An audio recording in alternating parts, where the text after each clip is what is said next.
저희 선배 목사님들이 목회하다가 가장 좋은 성도가 누구냐 하면 한결같은 성도다라고 하셨고요. 가장 힘든 성도가 누구냐 하면 나쁜 성도나 악한 성도가 아니라 변덕이 심한 성도다라고 하시더라고요. 한결같으면 한결같이 좋으면 좋고요. 한결같이 나쁘면 그러려니 할 수 있는데 좋다 나쁘다 하면 목회가 참 힘들다는 이야기를 하셨던 적이 있어요. 근데 사람만 그런 게 아니라 이 리모컨도 그렇다는 생각을 제가 오늘 찬양하면서 했습니다. 이게 계속 안 되면 제가 뒤로 가고 되면 앉아 있을 텐데 되다 안 되다 되다 안 되다 곡이 자꾸 안 넘어가잖아요. 할 수 없이 뒤로 갔는데 좀 고쳐야 될 것 같습니다. 하나님 말씀 함께 대하시죠. 골로새서 말씀 함께 나누고 있습니다. 감옥에 갇힌 바울이 이방인들이 중심이었던 골로새 교회에 보낸 편지가 골로새서라고 했습니다. 여러분, 골로새 교인들이 바울이 만난 적이 있다고요? 없다고요? 없다고 했습니다. 왜요? 바울이 골로새에 간 적이 없거든요. 바울에게서 복음을 전해 들었던 에바브라가 골로새에 돌아와서 복음을 전하면서 골로새 교회가 시작되었습니다. 에바브라가 그 교회 교인이었고요. 우리가 아는 사람 중에 유명한 또 한 사람이 있습니다. 빌레몬이 그 교회 교인이었습니다. 빌레몬서를 보면 골로새를 배경으로 되어져 있는 것을 알 수 있어요. 당연히 오네시모도 그 지역에 있었을 것입니다. 이런 사람들 골로새와 연결이 있다고 할 수 있어요. 어쨌든 에바브로를 통해서 그들에게 복음이 전해졌고 그들 안에 이제 예수님에 대한 믿음이 있고 서로를 향한 사랑이 있고 하나님 나라에 대한 소망을 가지고 그들이 신앙생활을 잘하고 있다는 이야기를 듣고 바울이 참 감사하다는 고백을 전하였습니다. 이게 지난주에 살폈던 내용이죠. 그리고 오늘 본문을 보시면 9절에서 이렇게 시작되어지는데 9절 전반절 같이 한번 읽습니다. 시작. 이로써 우리도 듣던 날부터 너희를 위하여 기도하기를 그치지 아니하고 구하노니. 아멘. 지난 시간 감사를 고백했던 바울이 오늘 이제 무엇을 말합니까? 내가 너희를 위해서 기도하고 있다라고 고백하고 있습니다. 서로로 인해서 감사하고 서로를 위해서 기도하는 공동체, 이 공동체가 참 좋은 공동체구나 이런 생각을 해보았습니다. 이 좋은 이야기들을 들을 때에 감사하고 아쉬운 이야기를 들을 땐 그를 위해서 기도해 줄 수 있다면 이것이야말로 정말로 아름답고 귀한 믿음의 공동체가 아닐까 생각해 보는 거죠. 전 우리 교회가 또 우리 모두가 그런 공동체 될 수 있기를 간절히 소망합니다. 아멘. 여러분, 서로를 위해서 감사하고 서로를 위해서 기도하는 공동체. 어제 주광영 집사님 치료받으신다고 문자 올렸더니 여러분이 거기에 문자를 쓰셨어요. 그 문자만 봐도 전 너무 은혜가 되더라고요. 전 그 문자만 봐도 너무 감격스럽더라고요. 어제 저녁 때 조광영 집사님 같이 통화했는데 실은 어제 치료받으러 가셨다가 몇 가지 검사가 잘 안 돼서 10월 4일 날 내일 모레 치료 시작하시는 걸로 스케줄이 좀 바뀌었거든요. 그래서 기도해 주시는데 아마 조 집사님도 저와 같은 마음이 아니셨을까 생각해 보았습니다. 그게 아름다운 공동체죠. 서로 위해서 감사하고 기도하는 공동체. 더불어 본문을 보시면 기도한다고 말하면서요, 기도를 그치지 아니하고, 방금 그 본문 한 번 더 띄워주시겠어요, 목사님? 너희를 위해서 기도하기를 그치지 아니하고 라고 고백하고 있는 것을 봅니다. 이 고백 속에서요, 전 쉬지 않고 기도하는 비결을 발견했어요. 성경에 많은 말씀이 있는데 말입니다. 그 많은 말씀들 중에 듣기도 좋고 외우기도 좋은데 살기는 정말 어려운 말씀이 있습니다. 그중 하나가 데살로니가전서 5장 16절부터 18절의 말씀이에요. 이렇게 기록하지요. 항상 기뻐하라, 쉬지 말고 기도하라, 범사에 감사하라. 이것이 그리스도 예수 안에 있는 너희를 향하신 하나님의 뜻이니라. 아멘. 너무 좋은 말씀이죠. 다 외우실 겁니다. 근데 여러분, 무엇 하나 쉽지가 않습니다. 항상 기뻐하는 것도, 쉬지 않고 기도하는 것도, 범사에 감사하는 것도 절대로 쉬운 일이 아닌 것을 깨닫습니다. 특별히 쉬지 않고 기도하라는 말씀이 어려워 보입니다. 어떻게 쉬지 않고 기도할 수 있나? 어렸을 때 그런 생각해봤던 기억이 많이 있습니다. 그런데 말입니다. 오늘 본문을 대하면서 쉬지 않고 기도할 수 있는 하나의 중요한 비결을 발견합니다. 그것이 무엇인가? 그것은 다른 사람을 위해서 기도하는 거예요. 나만을 위해서 기도하고 나만을 위해서 무릎 꿇으면 사실 오래 기도하기 어렵습니다. 어떤 분들은 기도 끝나고 빨리 나가시면 여쭤보면 더 기도할 게 없다. 목사님 전 기도할 게 별로 없어요. 이렇게 말씀하시는 분들을 만날 때도 있습니다. 여러분, 나만을 위해서 기도하면 그럴 수 있어요. 하지만 남을 위한 기도로 우리의 기도가 이어지기 시작하고, 그래서 그 기도의 내용 가운데 그들을 위한, 또 모두를 위한 기도의 제목들이 담겨지기 시작할 때에 우리 기도는 더욱 풍성해지게 될 줄로 믿습니다. 쉬지 않고 기도할 수 있는 거죠. 그 사람을 위해서, 그들을 위해서 하나님 떠오르게 하시는 분들 하나하나를 붙잡고 기도하기 시작하면 주님께서 그런 은혜를 우리 가운데 주실 줄 믿습니다. 그래서 중보기도가 중요한 거죠. 요즘 중보기도 열심히 섬겨주셔서 감사한데, 여러분, 우리의 기도가 그런 기도가 될 수 있도록 날마다 그들까지를 품고 기도하는 저와 여러분 되시기를 축복합니다. 아멘. 그러면서 오늘 본문은 바울이 그들을 위해 기도할 때에 무엇을 위해서 기도했는지를 보여줍니다. 그 내용을 오늘 살피려고 하는데, 여러분, 기도하는 게 중요하죠. 근데 누구를 위해서 기도하느냐만큼, 혹은 그것보다 더 중요한 것이 있다면 그것은 무엇을 위해 기도하냐의 문제일 것입니다. 여러분은 무엇을 위해서 기도하세요? 질문입니다. 여러분은 무엇을 위해서 기도하십니까? 여러분의 기도 제목은 무엇이세요? 여러분, 무엇을 간구하십니까? 여러 기도의 제목들이 있을 수 있는데 말입니다. 우리가 성도로서 하나님께 기도할 때 구해야 할 두 가지를 오늘 본문에서 확인할 수 있습니다. 첫 번째, 골로새 교회를 향한 바울의 기도 제목인데, 첫 번째 기도 제목이 무엇이었는가? 그것은 이거지였어요. 알게 하소서. 한번 따라하겠습니다. 알게 하소서, 알게 하소서. 우리 9절 말씀인데 같이 한번 다시 읽습니다. 시작. 이로써 우리도 듣던 날부터 너희를 위하여 기도하기를 그치지 아니하고 구하노니, 너희로 하여금 모든 신령한 지혜와 총명에 하나님의 뜻을 아는 것으로 채우게 하시고. 아멘. 기도하며 구하는데 무엇을 구했다고 말씀합니까? 하나님의 뜻을 아는 것을 구했다라고 말하고 있습니다. 하나님, 그들이 알게 해주십시오 기도했다는 거예요. 문장이 조금 복잡한데요, NIV 성경에 보면 분명하게 드러나죠. 뭐라고 말합니까? Asking God to fill you with the knowledge of His will이라고 되어져 있어요.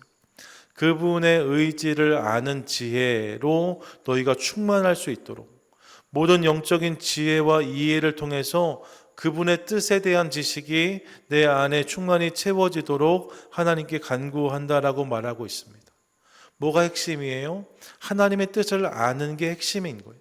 그것을 위해서 간구하고 있다라고 말하고 있는 거죠. 여러분, 하나님의 뜻을 깨닫고 아는 성도가 되게 하여 주십시오. 이것이 골로새 교회를 향한 바울의 첫 번째 기도 제목이었답니다. 전 이것이 또한 우리 모두의 기도 제목 될 수 있기를 소망합니다. 같이 한번 고백하시죠. 네, 같이 고백하겠습니다. 시작. 하나님의 뜻을 알게 하소서. 하나님의 뜻을 알게 하소서. 이것이 우리의 기도 제목 되기를 원하는 거예요. 여러분, 아는 것과 믿는 것은 다릅니다.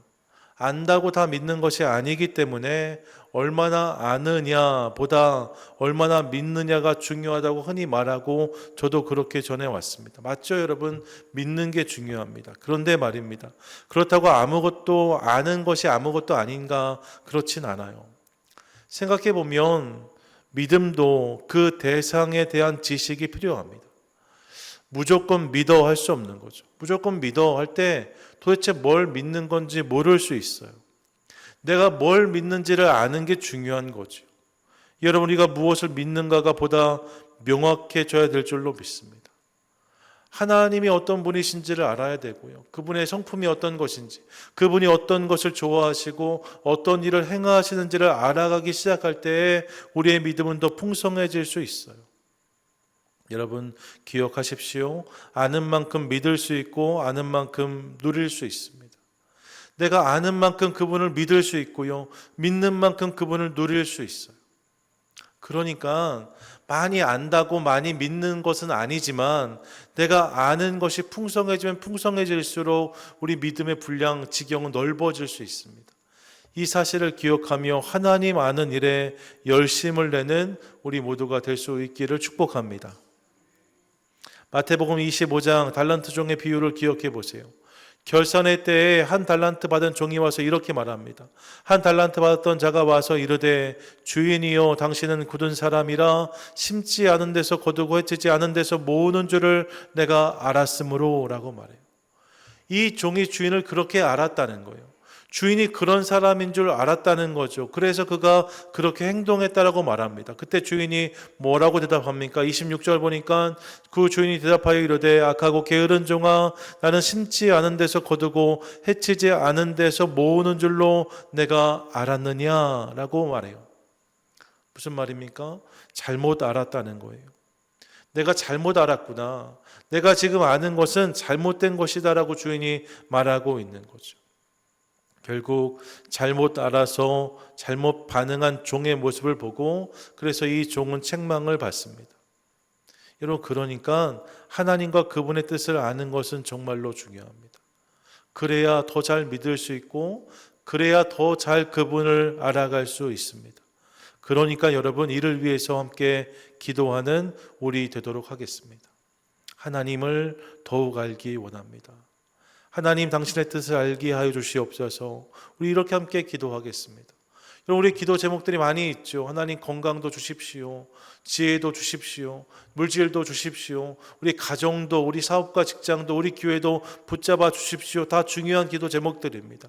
그런데 여러분, 그 기도 제목들에 한 가지를 더 추가하겠습니다. 하나님, 우리가 주님을 더 알기 원합니다. 우리로 하여금 주님의 뜻을 더 알게 하여 주시옵소서. 함께 기도하도록 하겠습니다. 이를 통해 하나님을 더 많이 알고 더 잘 믿는 저와 여러분 우리 모두가 되시기를 축복합니다. 아멘. 두 번째 기도의 제목이 있죠. 그것은 무엇인가? 이것입니다. 살게 하소서. 한번 따라하겠습니다. 시작. 살게 하소서. 10절이 시작될 때 NIV 성경으로 보면 이렇게 시작되어져요. And we pray this 라고 되어져 있습니다. 그러니까 9절의 소리가 함께 기도한다라고 말했고 10절에 한 번 더 그리고 우리가 또 이것을 위해서 기도한다라고 말하고 있는 거예요. 앞에서도 기도한다. 너희가 하나님 알게 되기를 기도한다라고 말했고 이제 다시 한번 우리가 이것을 위해서 기도한다라고 말합니다. 그러면 무엇을 위해서 기도한다라고 말하는가? 본문을 잘 보세요. 본문의 구조가 조금 복잡한데 10절을 보시면 10절의 시작이 이렇게 되어져 있습니다. 함께 읽습니다.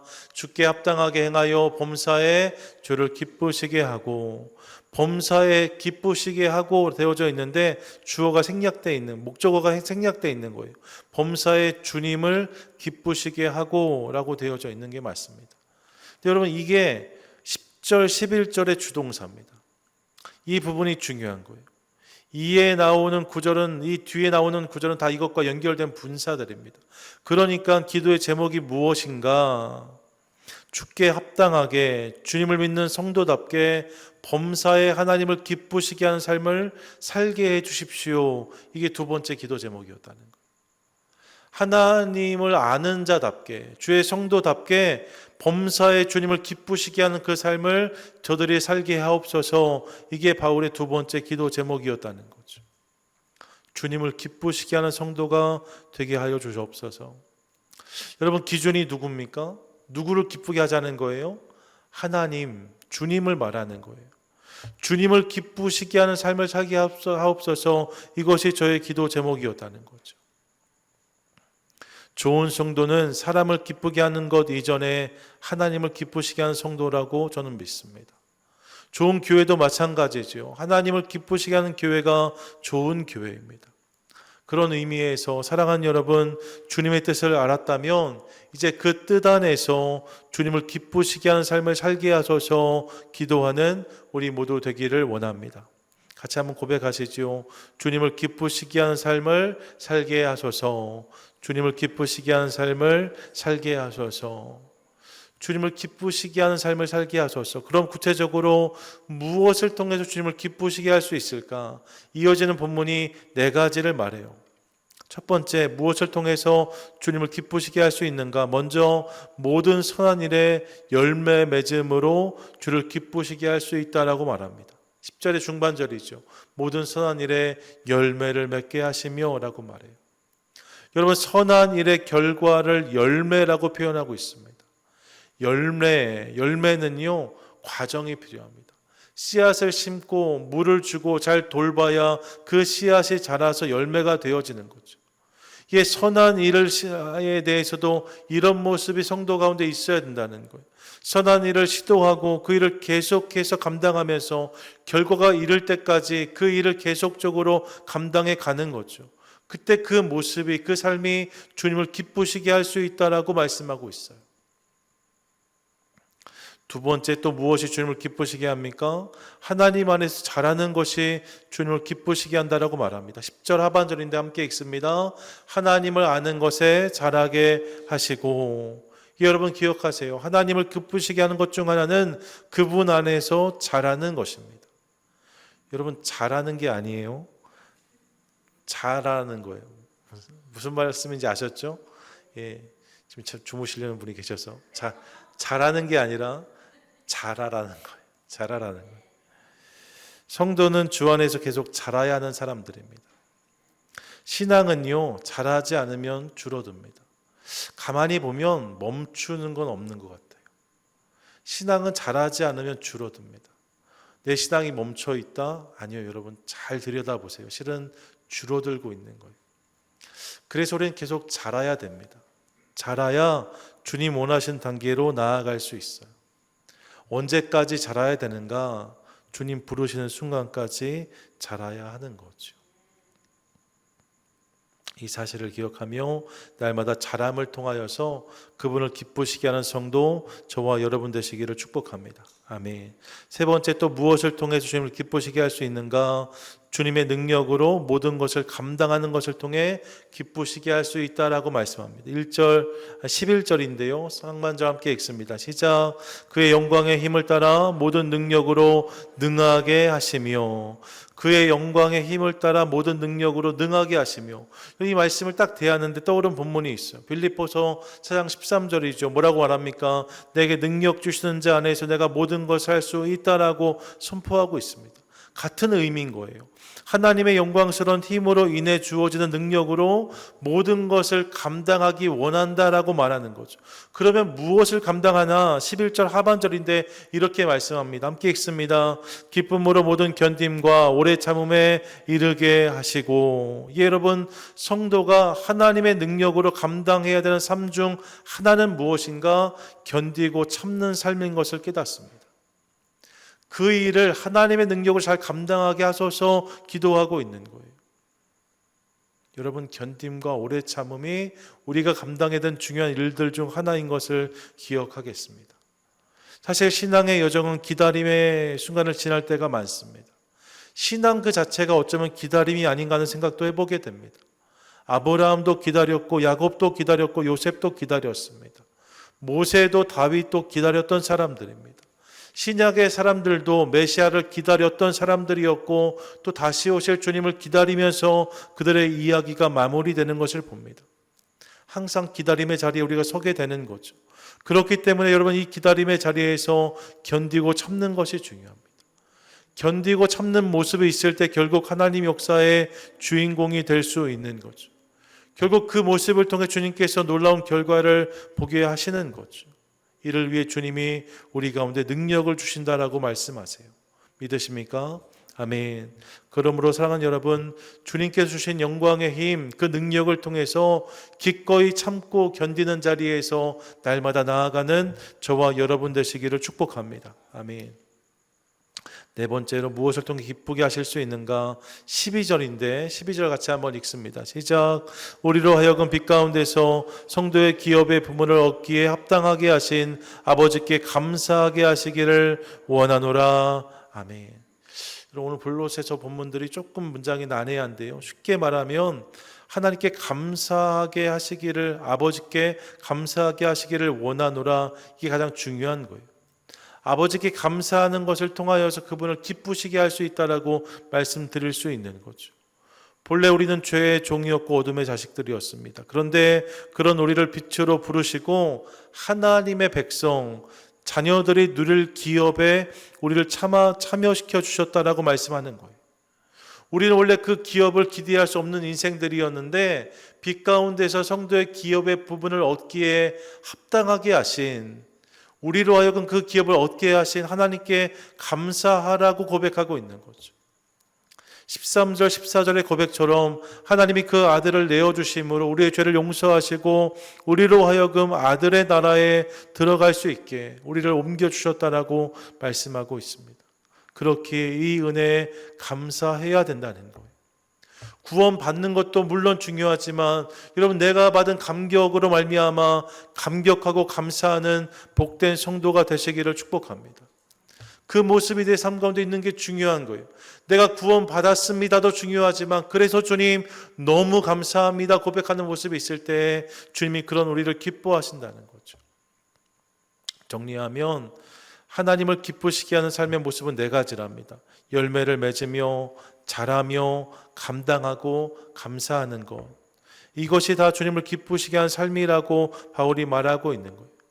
그렇게 살아가라고 권면하는 거예요. 하나님 그렇게 살게 해주십시오 기도하는 거죠. 그렇게 성도답게 교회답게 하나님이 주시는 힘과 능력으로 살아가게 해달라고 바울이 기도하고 있습니다. 알게 하소서, 살게 하소서 기도했다는 거예요. 사랑하는 여러분, 기억하겠습니다. 성도는 듣는 사람이 아니라 행하는 사람입니다. 그렇게 신앙생활은 듣는 것이 아니라 행하는 것, 사는 것이라고 할 수 있습니다. 동의하시지요? 동의하세요? 예, 여러분, 신앙생활은 듣는 생활이 아니라 그렇게 살아가는 삶인 거예요. 행하는 것인 거예요. 말씀을 많이 듣는 것도 중요하지만 더 중요한 것은 그 말씀을 듣고 살아가는 것입니다. 누가복음 10장을 기억해 보시면 한 율법교사가 내 이웃이 누구입니까? 라고 물어봤을 때 선한 사마리아인의 비유를 말씀하신 예수님이 그 끝에서 이렇게 말씀하십니다. 10절 37절 하반절 함께 읽습니다. 예수께서 이르시되 가서 너도 이와 같이 하라 하시니라. 아멘. 주님은요, 모든 것을 알게 하신 다음에 들었으니 됐다라고 말씀하지 않으세요. 듣게 하신 것을 넘어서 이제 살라고 말씀하시는 거죠. 그렇게 살아가라고 도전하십니다. 예, 여러분, 주님 말씀은 듣는 것에서 끝나는 말씀이 아니라 우리로 살게 하는 말씀인 것을 깨닫게 되어집니다. 그렇게 성도는 그렇게 살아가는 사람들인 거예요. 그렇게 듣는 사람은 많았어요. 그런데 여러분, 그 당시에도 이 말씀을 들은 사람 많았지만 누가 성도였는가? 그 말씀을 붙잡고 그렇게 살아가기로 결단한 사람들, 그렇게 살아갔던 사람들, 그렇게 주님을 따랐던 사람들이 성도가 된 거죠. 그러므로 늘 주 앞에서 살게 하소서 기도하는 저와 여러분, 우리 모두가 되시기를 축복합니다. 아멘. 주님 그렇게 살게 해주십시오. 하나님의 기쁨이 되는 인생이 되게 해주십시오. 하나님, 내가 그렇게 살기를 원합니다. 함께 기도하겠습니다. 어려울 수 있어요. 안 될 수 있어요. 그때마다 사랑하는 여러분, 우리의 연약함을 도우시는 성령 하나님을 구하십시오. 그분께서 우리를 도우신다고 약속해 주셨잖아요. 주님도 우리의 연약함을 아시거든요. 주님도 우리의 부족함과 허물을 아시거든요. 그래서 잘 안 되는 걸 아세요. 그래서 성령을 보내셔서 우리를 도우시겠다 말씀하십니다. 그러므로 여러분, 살려고 끊임없이 도전하되 안 되고 넘어지는 순간마다 실망하거나 포기하지 마시고 성령 하나님을 의지하여 다시 한번 힘을 내는 것을 통하여서 그분의 은혜로 되어지는 인생을 살아가는 저와 여러분, 우리 모두가 되시기를 축복합니다. 아멘. 정리하시지요. 오늘 바울은 골로새 교회 성도들을 위해서 쉬지 않고 기도한다라고 말하고 있어요. 한 번도 본 적이 없는 성도들인데 그들 때문에 감사한다 말하고 그들을 위해서 기도한다라고 말해요. 이게 교회고 이게 성도인 겁니다. 우리도 한 번도 보지 않았던 사람들, 우리가 품고 있는 선교지도 있고 또 마음에 품고 있는 기도의 제목들도 있고 그런 태신자도 있을 수 있는데 여러분, 우리가 같은 모습으로 반응할 수 있기를 원합니다. 그들로 인해 감사하고 그들을 위해 기도하는 거죠.